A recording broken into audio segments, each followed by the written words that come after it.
Oh, si VP Sara, mga bossing. Nabanggit niya na nga ho, mga kababayan, na sandali lang. Eto. Nabanggit na nga din ho ni Inday Sara Duterte, mga bossing, na madami silang magkakasama, no? Sa ICC. Oh, dagdag stress pa ho 'yan, mga kababayan, mga boss chief amo, sir. No? Dagdag stress pa ho 'yan kay VP Sara. Biruin mo, bandang July pagkatapos ng SONA, impeachment ang pag-uusapan. Ang tanong, aabot pa kaya si Inday Sara Duterte sa impeachment? Dahil ang sabi nga po niya, mismong siya na po ang may sabi, nasa listahan din po ang kanyang pangalan sa ICC, mga kababayan. Nandoon nga po si Bato de la Rosa at si Bungo. Ngayon, ang sinasabi nila, hindi na tayo nagugulat na merong case na final kay dating spokesperson, Attorney Harry Roque, dahil isa talaga siya sa mga malakas ang boses. Kung ano-ano lang naman mga pinagsasasabi ni Roque. Minsan niya, pinapahamak niya pa ang dating Pangulong Duterte, kagaya na lang po dun sa gentleman's agreement. Sinabi ni Panelo, walang gentleman's agreement. Uy, ganito, ganyan. Doon po natin nalaman na, kumbaga, si dating Pangulong Duterte pumapayag lang kung ano yung gustong yung sabihin ng China. Kadalasan napapahamak pa ni Roque si dating Pangulo Di ba? Dahil isa talaga siya sa mga malakas ang boses at malakas ang loob at malakas humada. Hindi.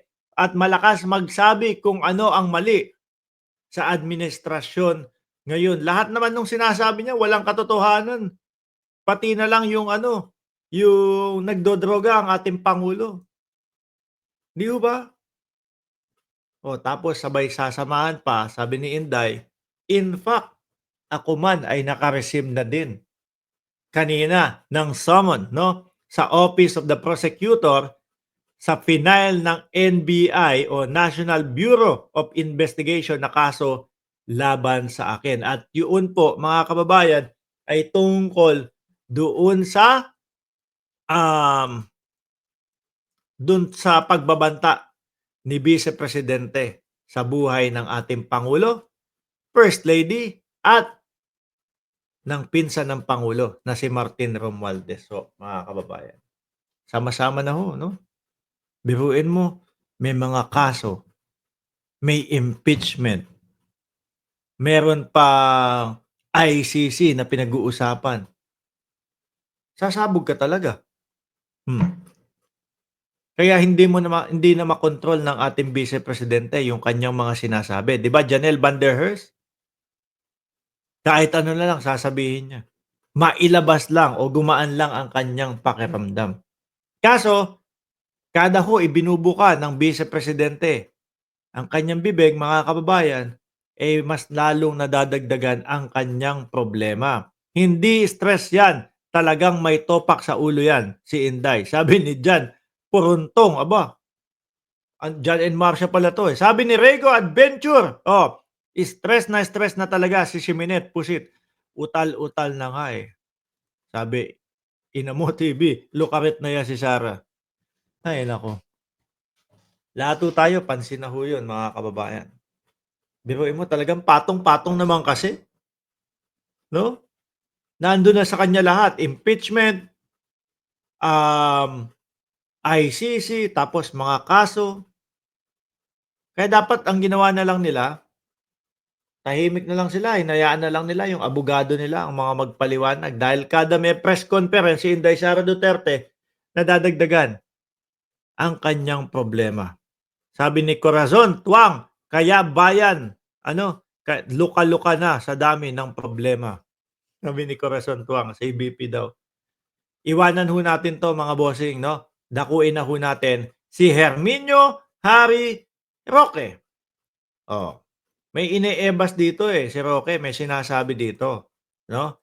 Dahil isa nga po siya sa nakasuhan na din, mga kababayan, human trafficking, at ako naniniwala na itong human trafficking na ikinaso sa kanya, ito po ang magiging sanhi ng pag-uwi ni Herminio Harry Roque pabalik ho ng Pilipinas. Sabi niya dito, hindi ako magiging pugante. I am not evading arrest. I will be exercising my rights to avail of judicial remedy and exercising my rights as a human, no, being under international Convention on Rights on Refugee and Asylum Seeker. Yang asylum na yan na hinihingi niya, malaki ang paniniwala ko ho, hindi ho magagrant yan mga kababayan. Dahil maipapaliwanag po at mapapakita ng gobyerno ng Pilipinas na itong si Roque ay talaga namang tumakas lang kasi hindi maipaliwanag ang kanyang pera na galing o hindi galing sa confidential funds. Sabi ni Mitcha Wana, ang tagal naman na mapauwi. Ganyan din sinasabi ng mga DDS nung una, di ba? Sabi kay Buloy, nasa na? Bakit hanggang ngayon hindi nyo pa rin nahuhuli si Kibuloy? Oh, wala pala, mahina ang PNP. Nung nahuli, nag-iiyakan yung mga DDS. Ganon din ang sinabi nila kay dating Pangulong Duterte. O, kala ko ba merong ICC? Bakit ngayon laya pa din ang dating Pangulong Duterte? Nung nahuli ho, ayun, iyakan din ho. Eto si Roque, ganito din ang mangyayari dito. At meron pa siyang banat dito ha. O, eto, isama na natin to dito. Kung bakit biglang nawalan tayo ng 128 Oh. toneladang ginto sa ating national reserves, ito po siguro ang eksplanasyon. Bumuo po ng isang special investigation team ang Gumagawa na naman ng panibagong kwento si Roque. Oy, hindi ko sinasadya yan na na-post ko nang nakabuka yung bunganga ni Roque. Sorry na. Hong Kong Anti-Money Laundering Office para imbestigahan ang di umano ay money laundering activities ng mga Marcos. Opo, ang pamilya ng Junior na ayaw hair follicle test dahil Galit na ho, ano? Kung ano-ano na yung mga sinasabi ni Harry Roque, mga kababayan. Lalo ito. No, ito walang kinakaharap na impeachment pero mas stress ho ang mukha nito kay BP Sara. Sabi ni Rego Adventure, ang payat na ni Akla. Ang kapal na nga din ng eyebag niyan eh. maraming nagdududa na siya ay bangag. Ang Yun na naman. Anak ng tinapa. Ilang taon na yun ah. Paulit-ulit na naman. Bangag pa din yung ipinaglalaban nito. Hindi na nga ho nila napag-uusapan eh.